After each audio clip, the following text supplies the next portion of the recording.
Guy Parmentier. Bonjour. Guy Parmentier, grand plaisir de vous recevoir. Maître de conférence, Université Grenoble-Alpes. Oui.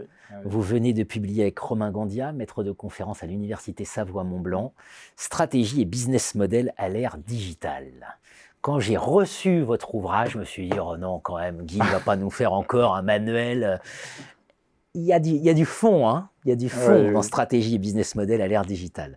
Alors peut-être quelques points pour présenter l'ouvrage d'abord.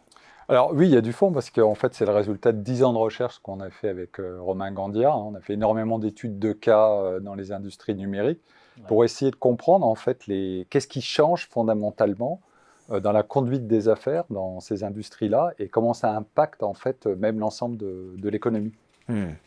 Évidemment, le numérique nous change tout. Hein. Vous nous dites nouveaux produits, nouveaux usages. D'un seul coup, on est prêt à payer pour des trucs digitaux, voilà, donc immatériels. Nouvelle chaîne de valeur interne et externe, nouvelle manière de monétiser en fait les produits et services, nouveaux produits et services aussi tout simplement. En fait, quand on prend l'ensemble des impacts qui agissent à la fois sur la création de valeur, sur la proposition de valeur, sur la capture de valeur, en fait, on se rend compte que finalement, ça change fondamentalement les business models, les modèles d'affaires. C'est le premier point que vous nous proposez, sur lequel vous arrêtez. D'ailleurs, c'est dans le titre. Oui, c'est dans le titre. Oui. Vous nous dites, il faut tout reprendre par le business model.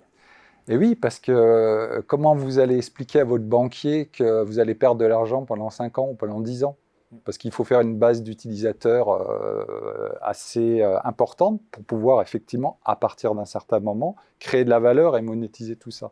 Si on a des raisonnements classiques, stratégiques, ça ne fonctionne pas, quoi. Bien sûr. Comment vous allez expliquer que vous allez intervenir sur 2 marchés différents ? Vous allez faire des offres qui finalement connectent 2 marchés. Avec une analyse stratégique classique, porterienne, ça ne fonctionne pas. Donc c'est vraiment le business model qui est vraiment l'outil qui va modéliser en fait, qui va en fait, enfin modéliser, oui, business model modélisé, qui va permettre de conceptualiser la manière en fait dont on va proposer la valeur, le produit, le service, la valeur ajoutée, les canaux, dont on va créer cette valeur-là avec la chaîne de valeur interne, avec la chaîne de valeur externe, qu'on appelle aussi le réseau de valeur, et la manière dont on va capturer cette valeur, la valeur qu'on propose au client, comment on la monétise de l'autre côté, quoi. Deuxième point, très important, vous nous dites qu'il faut penser plateforme multiface, et là vous nous mettez à la poubelle tout le monde. Vous nous dites porter, terminé, la concurrence terminée, il faut oublier de raisonner concurrence. Enfin, alors, j'exagère. Oui, il peut, parce qu'il y a toujours de la concurrence. Il peut y avoir de la concurrence entre les plateformes, donc ça n'élimine pas la concurrence. Mais c'est vrai qu'en fait, le numérique, avec les nouvelles technologies, on a des facilités de connexion, on baisse les coûts de recherche, les coûts de connexion, les coûts de duplication des contenus. Donc du coup, ça ouvre d'énormes perspectives de mise en relation qui existaient déjà avant. Hein, parce que quand vous prenez un supermarché, quelque part, c'est une mise en relation entre des offreurs et des clients. Mais là, on est sur des plateformes qui permettent d'avoir une montée à l'échelle très très rapide et de multiplier les mises en relation. Donc effectivement, l'économie plateforme devient centrale dans l'économie numérique, quoi. Et elle est multiface. Elle est multiface, c'est-à-dire qu'elle connecte des groupes d'utilisateurs ou des groupes de clients, ça dépend. Hein. Je dis utilisateurs parce que certaines fois, ils ne sont pas clients, c'est gratuit. Donc des groupes d'utilisateurs qui vont s'apporter mutuellement de la valeur. Hein, c'est l'exemple classique d'Airbnb où on a des offreurs de logements d'un côté. Vous avez des voyageurs qui cherchent des logements un peu atypiques, un peu moins chers, un peu différents des hôtels. Mais attention, vous avez aussi des offreurs d'expériences touristiques qui vont proposer des visites, qui vont proposer des séances de sport, etc., etc. Et vous avez aussi des services associés pour aider ceux qui louent à faire le ménage, à remettre les clés. Et évidemment, c'est comme ça aussi qu'on comprend qu'Uber, par exemple, hein, au départ c'est des voitures, et puis après c'est Uber Eats, et puis après c'est etc., etc. Exactement. Il y a une dimension expansive, mais ça on y reviendra sur ces stratégies, ces nouvelles stratégies génériques. Troisième point, c'est l'ouverture des frontières.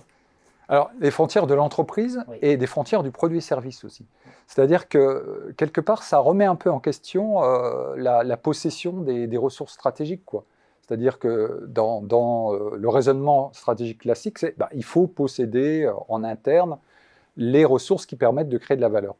Or là, en fait, dans l'économie du numérique, on va plutôt vers l'accès à ces ressources, vers le contrôle de ces ressources qui ne sont pas possédées, qui restent à l'extérieur de l'entreprise.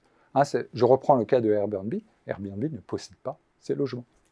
Il accède à une vaste réserve de logements à travers le monde. Et il s'assure du contrôle de la qualité du service qui est mis dans ces logements. On imagine aussi les questions comptables que ça pose, évidemment, et les questions juridiques. On l'a bien vu dans le cas d'Uber, par exemple. Dernier point important, dernier accent que vous mettez dans l'ouvrage, c'est sur l'idée de portefeuille de business model. Il y a des portefeuilles, il faut gérer des portefeuilles et non pas en avoir qu'un seul. Comment expliquer en fait que des grandes plateformes comme Apple, comme Microsoft et Google arrivent à être tant en avance, arrivent à avoir un tel taux de rentabilité? En fait, quand on regarde dans le détail, on se rend compte qu'ils n'ont pas un business model, mais ils ont un ensemble de business models qui sont connectés. Alors au centre, en général, on a une plateforme multiface dans laquelle on a des services de distribution de contenu numérique, de création de contenu numérique, de publicité, voire des services numériques aussi, d'autres services numériques.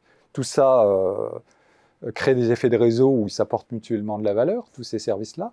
Et ça, c'est connecté via un système d'exploitation à des appareils numériques externes qui ont eux-mêmes leur propre business model.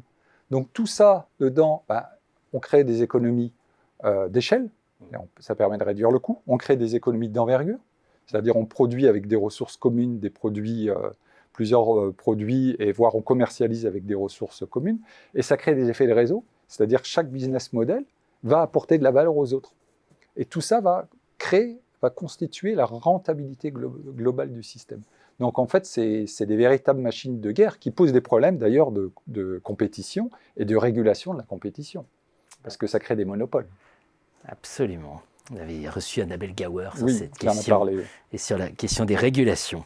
Stratégie et business model à l'ère digitale. Une des grandes originalités, c'est de rappeler qu'il y a des stratégies génériques, des nouvelles stratégies génériques. On va les détailler ensemble. Alors, je voudrais quand même préciser qu'on liste aussi l'ensemble des types de business models qui existent. Il y a 17 types de business models, 17 types de modèles de revenus aussi, c'est un peu différent de business model. Et on développe aussi dans le livre toute une méthode pour concevoir et pour innover. Avec ces business models. C'est ce qui fait aussi la richesse de votre ouvrage, tout à fait. Et notamment, on redécouvre le SWOT. Oui. Voilà, on repense le SWOT. Le SWOT reste toujours valable, sauf que là, on le regarde sous l'angle du business model. Merci Guy Parmentier. Merci.